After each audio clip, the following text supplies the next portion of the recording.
नमस्कार दोस्तों, स्वागत है आप सभी का पाथफाइंडर पर। So in a very very interesting turn of event से यूके के द्वारा एडमिट किया गया है कि इंडिया जो है वो बिल्कुल सही था एंड बीबीसी इंडिया को लेकर जो यूके का जुरिस्डिक्शन नहीं काम करेगा बल्कि भारत का ही जुरिस्डिक्शन काम करने वाला है। आप लोग यहां पे देख सकते हैं ये जो डेवलपमेंट है ये कल ही सामने आई है। Income tax raid at BBC, British high commissioner to India, जिनका नाम by the way Alex Ellis है, इन्होंने कहा है कि good friends can also disagree. ये कवरेज मिंट के द्वारा करी गई है, इवन एनडीटीवी ने इसको कवर किया है। Good friends can also disagree, UK envoy on tax searches at BBC's India office. आप यहां पे देख पाएंगे इनके द्वारा जो स्टेटमेंट बेसिकली दिया गया है। इन्होंने कहा है कि first of all the BBC is a globally respected institution and broadcasting material. Secondly, all organisations have to obey the law of India. यहां पर इनके कहने का मतलब यह था कि जो भी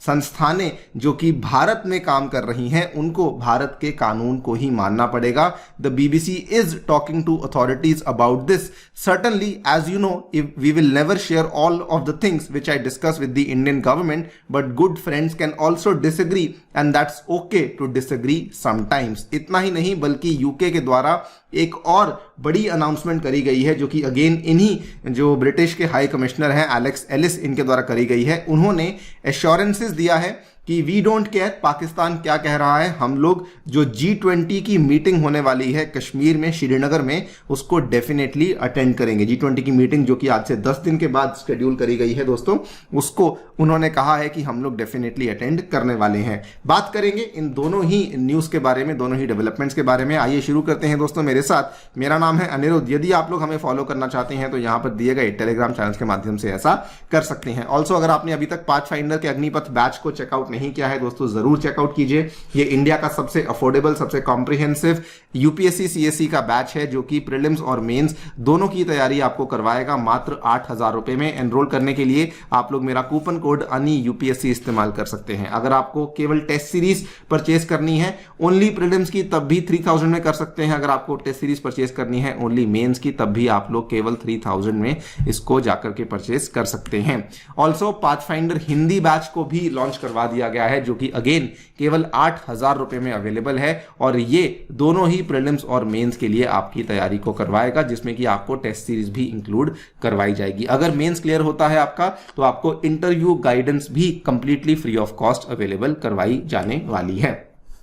ऑलराइट, सो कहानी को अगर हम शुरू से देखेंगे तो आज से लगभग 3 महीने पहले की बात है। 14 फरवरी को खबर सामने आई थी कि बीबीसी इंडिया के ऑफिस हैं जो कि दिल्ली और मुंबई में है, वहां पे इनकम टैक्स के जो टीम्स थी उनके द्वारा रेड मारी गई थी as part of the tax evasion investigation. ये जो रेड थी ऑलमोस्ट 2 दिन चली थी। अगेन देख पाएंगे 16 फरवरी को ये वाली जो रेड्स थी ये खत्म हुई थी। IT department concludes survey at BBC offices in Delhi and Mumbai. और यहां पर जो बल्कि रूलिंग पार्टी बीजेपी की है, इन्होंने ये भी कहा था कि बीबीसी जो है वो बेसिकली इंडिया में प्रोपेगेंडा फैला रही है जो कि डायरेक्टली जो करंटली रूलिंग गवर्नमेंट है उसको भी टारगेट कर रही है और जो रूलिंग पार्टी पॉलिटिकल पार्टी है उसके ऊपर भी निशाना बनाया जा रहा है। ये पूरा का पूरा मुद्दा ऑब्वियसली जब इतना कुछ हुआ तो पूरा मुद्दा यूके की गवर्नमेंट के पास पहुंच गया और यूके की पार्लियामेंट में भी इस मुद्दे को उठाया गया था। उनसे जब ये सवाल पूछे गए तो उस टाइम की बात है, यूके गवर्नमेंट ने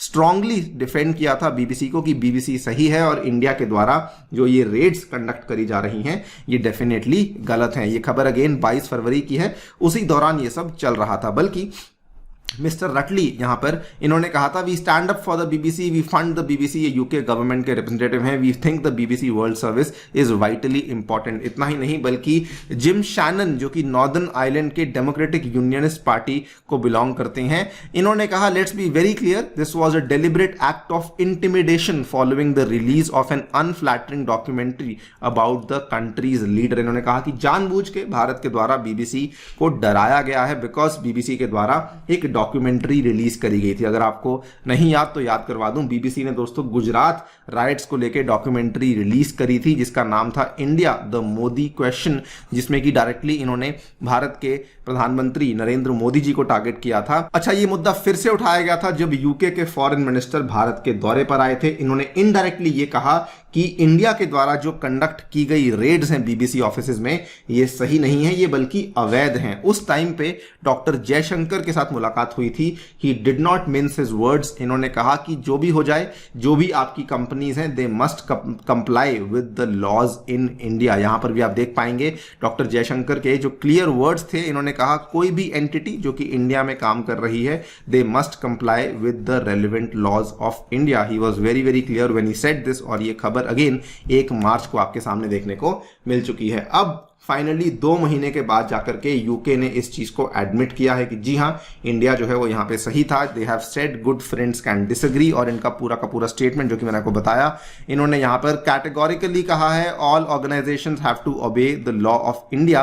the BBC is talking to the authorities about that. और जो भी बातचीत हो रही है वो यहां पे शेयर नहीं करेंगे, लेकिन इन्होंने कहा है कि this will be made sure कि जो भी कानून है भारत के, वो हमारी ऑर्गेनाइजेशन के द्वारा फॉलो किए जा रहे हैं। बल्कि इतना ही नहीं, इन्होंने साथ में ये भी कहा कि जो रिसेंट वो केस हुआ था जिसमें कि खालिस्तानियों के द्वारा यूके में जो इंडियन हाई कमीशन है वहां पे भारतीय झंडे को नीचे लाया गया था, वो बिल्कुल गलत था।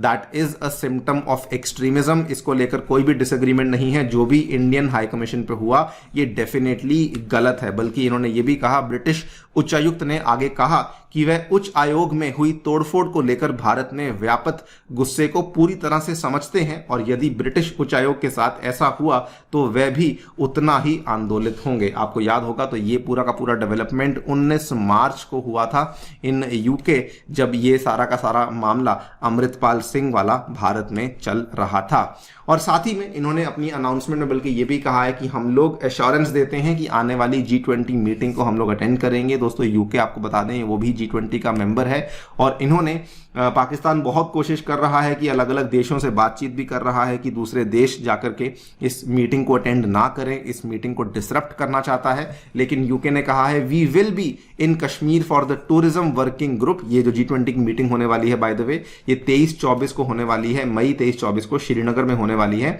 और ये टूरिज्म वर्किंग ग्रुप है, TWG ग्रुप है, जिसकी मीटिंग यहां पे होने वाली है। We have been attending working group meetings all over India during India's G20 presidency. We are half way through it. और हम इसको भी अटेंड करने वाले हैं। आपको फिर से बता दूं, ये मई 23 और 24 को मीटिंग होने वाली है और जो डेलीगेट्स हैं वो एक दिन पहले पहुंचने वाले हैं। The meet is expected to be one of the most high profile events, जो कि जम्मू कश्मीर में होने वाला है। दोस्तों अलग अलग देशों के जो प्रतिनिधि है वो यहाँ पर आकर के इस मीटिंग में हिस्सा लेने वाले हैं। और ये मीटिंग शेर कश्मीर इंटरनेशनल कॉन्फ्रेंस सेंटर के अंदर हमें देखने को मिलने वाली है। सो एक चीज तो तय है कि यूके के द्वारा ना केवल पाकिस्तान को स्नब किया गया है बल्कि बहुत ही प्रॉपरली इंडिया को भी यहाँ पे सपोर्ट किया गया है। आपकी क्या राय है इस पूरी डेवलपमेंट को लेके, हमें कमेंट सेक्शन में जरूर बताइएगा। जाने से पहले बताना चाहूंगा कि समुद्र मंथन टेस्ट में जरूर एनरोल कीजिएगा। ये दोस्तों 13 मई को होने वाला है और इसमें अगर नहीं एनरोल किया है तो इसमें नीचे लिंक्स आपको दिए गए हैं। ये कंप्लीटली यूपीएससी पैटर्न पे होगा। 2 पेपर्स होंगे, मॉर्निंग में और आफ्टरनून में।